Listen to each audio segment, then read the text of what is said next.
চিত্রটাতে তাকাই, আমাদের ভিএসি এই কোণটার মান দেওয়া আছে 110, আমাদের কাছে এক্স কোণটার মান কত তা জানতে চাওয়া হয়েছে।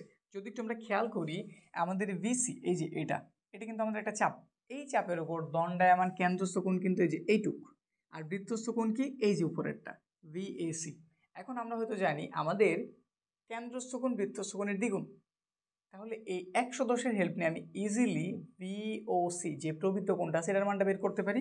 তো প্রথমে এটার মান বের করি, 110 এটা আমাদের বৃত্তস্থ কোণ, আর এটা কেন্দ্রস্থ কোণ। কেন্দ্রস্থ কোণ বৃত্তস্থ কোণের কয় গুণ? দ্বিগুণ। 2 গুণ করে দিলাম, এখানে পাওয়া গেল 220।